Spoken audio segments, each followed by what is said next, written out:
Ketika seseorang merasa tidak mampu untuk melakukan sesuatu, maka dia berharap adanya kekuatan lain dari luar dirinya untuk memenuhi kekurangan tersebut.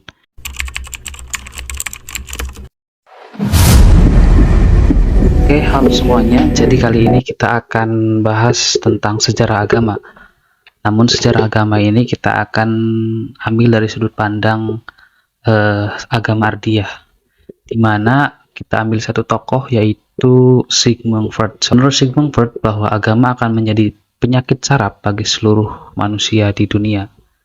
Jadi agama secara garis besar terbagi dalam dua kelompok, dalam dua pembahasan, di mana yang pertama itu adalah agama Samawiyah, yaitu secara sederhananya diartikan bahwa agama yang diturunkan dari langit, atau agama Abrahamik, yaitu agama Islam, agama Yahudi, Kristen, dan Islam. Sedangkan agama Ardiyah adalah agama-agama yang lahir dari kebudayaan, dari pemahaman, ide, gagasan, ataupun hasil kesepakatan warga masyarakat. Tidak jauh berbeda dengan agama Samawiyah, bahwa agama Ardiyah pun memiliki sejarahnya masing-masing, di mana menurut Sigmund Freud, seorang neurosis ataupun seorang psikolog juga, agama menurut Sigmund Freud adalah hasil dari kerja otak, di mana ada kecenderungan seksualitas di sana yang tidak terpenuhi, yang dinamakan dengan teori Oedipus Complex. Kemudian Sigmund Freud membagi dua teori ataupun dua pembahasan dalam sejarah agama menurutnya, di mana ada satu tentang pembahasan totem dan yang kedua tentang tabu. Totem dan tabu ataupun totem and tabu, di mana totem ini adalah satu objek tertentu yang dikultuskan ataupun yang dijadikan sebagai jimat atau perwujudan dari nenek moyang mereka. Sedangkan tabu ataupun tabu adalah satu cara untuk melakukan ritualisasi ataupun komunikasi antara seorang yang beragama dengan yang disembahnya, kayak gitu. Nah, jadi di awal diceritakan bahwa menurut Sigmund Freud, dahulunya ada dua orang hidup antara laki-laki dan perempuan. Kalau dalam agama Samawi dikenal dengan Adam Hawa, tetapi dalam agama Ardiyah, dalam sejarahnya menurut Sigmund Freud tidak diceritakan siapa namanya, tetapi disebutkan bahwa dia adalah seorang laki-laki dan perempuan. Pada saat itu, seorang laki-laki dan perempuan ini mereka berhubungan, yang kemudian melakukan sebuah hubungan seks ataupun berhubungan intim layaknya seorang suami istri kalau sekarang, dan lahirlah seorang anak laki-laki. Kemudian anak laki-laki ini tumbuh kian besar sampai akhirnya di usia remaja mengalami yang dinamakan Oedipus Complex ini. Oedipus Complex ini terjadi ketika seseorang mengalami fase pertumbuhan yang akan menjadikan Oedipus Complex itu naik. Lah, seorang anak laki-laki tentunya akan hidup meniru ayahnya, dari bagaimana cara bekerja, bagaimana cara bertarung, bagaimana cara berburu, bagaimana cara mencari makanan, dan lain sebagainya. Namun ada satu hal yang tidak bisa ditiru oleh sang anak tersebut, di mana bapaknya mampu melakukan hubungan seks dengan ibunya, sedangkan dia sebagai seorang anak yang tidak memiliki pasangan tidak bisa melakukan hal tersebut, yang menjadikan si anak ini secara neurosis itu ingin melakukan hal tersebut sebagai wujud bahwa dia ingin sempurna seperti ayahnya dalam melakukan segala hal.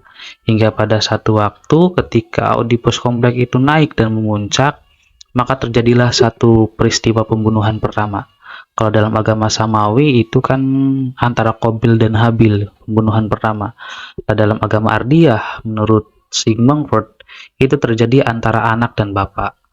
Nah, kemudian bapaknya meninggal, dibunuh oleh sang anak, yang akhirnya sang anak ini berhasil menguasai ibunya. Setelah berhasil menguasai ibunya, akhirnya dia pun melakukan hubungan badan dengan sang ibu, yang menjadikan dia merasa bahwa telah sempurna sebagai seorang manusia sebagaimana ayahnya. Namun setelah ayahnya meninggal, kesulitan mulai menghampiri sang anak yang mengakibatkan terjadinya kesulitan, baik itu keamanan dari hewan buas ataupun mencari makanan dan melakukan perjalanan, yang akhirnya sang anak pun mulai berpikir bagaimana caranya kayak gitu, karena dia mulai timbul rasa penyesalan. Ketika dulu ada ayahnya, dia hanya cukup duduk maka makanan akan datang. Ketika ada ayahnya, ketika ada hewan buas datang, ayahnya mampu mengalahkan hewan buas tersebut. Tetapi ketika ayahnya sudah tidak ada, yang terjadi dia harus melawan ketidakmampuan itu, yang menjadikan dia berpikiran bahwa harus menghadirkan kembali sang ayah. Namun karena ayahnya sudah meninggal, maka ketidakmungkinan yang terjadi, hingga akhirnya dia mengalami fase yang namanya totem tadi.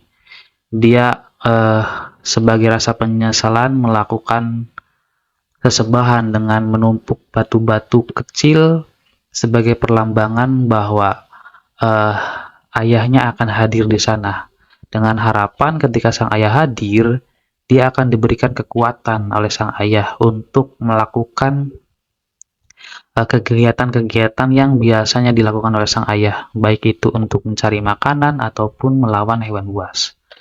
Hingga pada saat itu, maka kejadian ini yang menjadikan awal mula agama hadir. Menurut agama Ardiyah, ketika seseorang merasa tidak mampu untuk melakukan sesuatu, maka dia berharap adanya kekuatan lain dari luar dirinya untuk memenuhi kekurangan tersebut.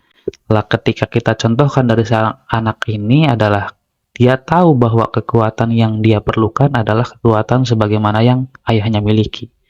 Maka dia wujudkan sang ayah itu dalam bentuk totem ataupun objek benda-benda tertentu, yang pada saat itu dilakukan dengan melakukan menumpuk sebuah batu, yang akhirnya ketika dia sudah melakukan tersebut, terjadilah satu kegiatan ini yang nantinya menjadi satu pembahasan baru tentang tabu tadi. Tabu. Setelah totem ada ataupun wujud objek yang disembah itu ada, maka harus ada tata cara tertentu untuk membangkitkan kekuatan tersebut, yang kita sebut dengan tabu ini. Ketika semuanya selesai, ketika totem ini udah jadi, maka untuk menghidupkan ataupun mengembalikan kekuatan harus ada persembahan. Persembahan ini yang kita sebut dengan tabu. Persembahannya berbagai macam. Ada yang melakukan persembahan dengan memberikan buah-buahan, memberikan sajin, memberikan kurban, ataupun bahkan menyembelih manusia kayak itu.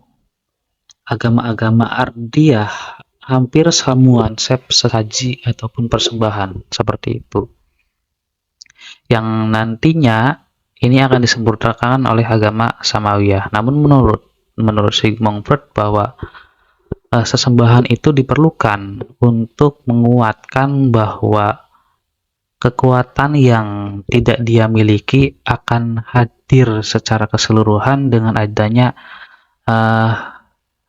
sesembahan tersebut.